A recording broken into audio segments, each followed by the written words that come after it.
Hello and good evening, everybody. My name is Christopher Connor, and I'm currently a student at St. Edward's University. I've volunteered multiple times with Habitat for Humanity, and most recently I've worked with the Associated Warehouse Restore.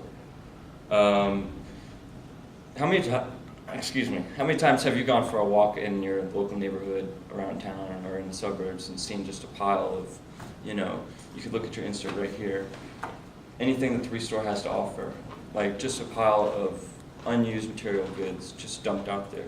Not only is that illegal, but it's also bad for the environment, and also those are materials that other people could use.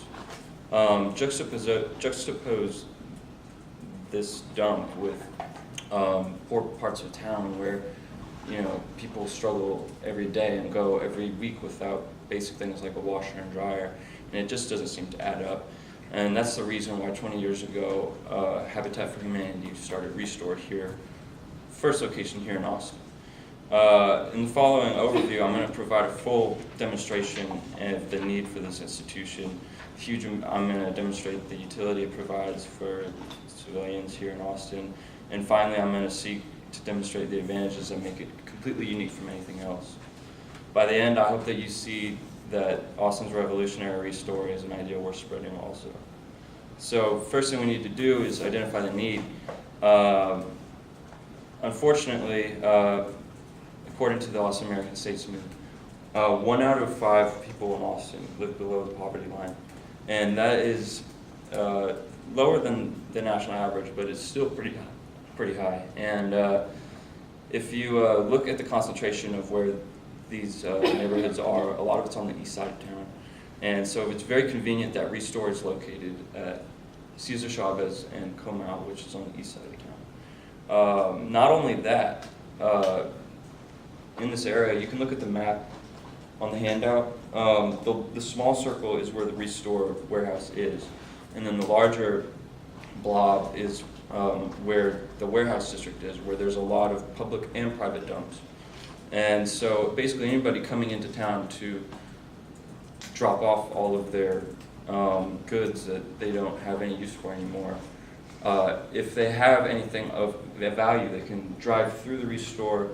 We have a garage where you can just literally just drive through. Volunteers will come in, take the stuff out, and then take the rest of their stuff to the public and private dumps, where it's just waste forever. So moving on, we're going to examine exactly how the operation works inside. I just touched on, how there's a garage and you can drive through. That's where I spent most of my time personally.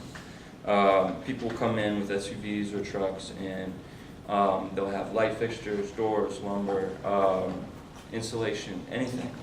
And you just take it out, categorize it, put it into piles, and you load it up. If you'll turn over your page now, you can see there's a bunch of doors loaded up in a cart right there. I actually loaded up those doors and then took a picture of it. But yeah, there's tons of stuff that's shipped in and out all the time, and it's constantly moving. It's also really interesting because volunteers have a high level of autonomy as far as like pricing and decision making. You don't really have to ask your supervisor too many things about what you're doing.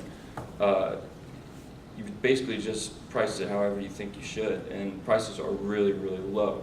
So for instance, lumber for like a 2x4, it's like 5 cents a 2x4, and at HEB it's going to be like 10, 100 times, like exponentially more expensive than that. So yeah. Also, anybody who donates anything of significant value, like a chandelier or something, they will receive tax-deductible receipts. So that's another incentive for people to donate. Okay, now I'm going to move on and focus on just exactly why it's so unique and innovative. And it's kind of backtracking here. So the very first Restore was started in Central Texas, as I said earlier.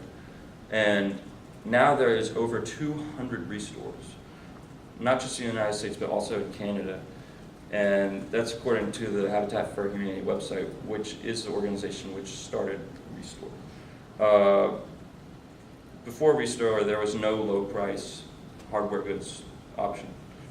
You either went to like Home Depot or something, or you went to a scrapyard, you know, and like fished around a pile of crap, and there was no in between. There's no solid numbers on this because they don't catalog their pricing, but if I had to estimate, I would say that the material goods in Restore are at least 75% cheaper than what you would find at Home Depot or somewhere else. Despite the low prices, over the past 5 years, Restore has generated on average $500,000 a year, which goes directly to Habitat for Humanity. That is according to the Restore's website itself. So in conclusion, I'm just going to recap how Restore,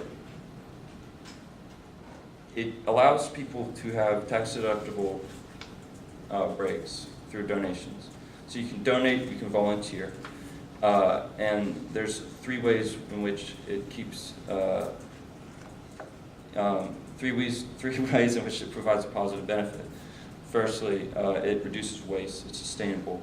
Secondly, it provides low-cost goods to people who need it. And thirdly, it provides opportunity for service.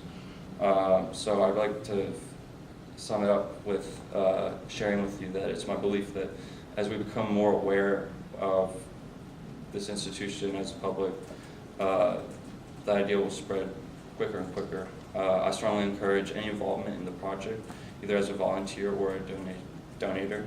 As action increases and the public becomes more and more aware of this, I envision neighborhood co-ops similar to this, sprouting up not just city to city, but really just like neighborhood to neighborhood. And in that kind of situation, that would be absolutely ideal. Thank you very much, and I'll now take your questions.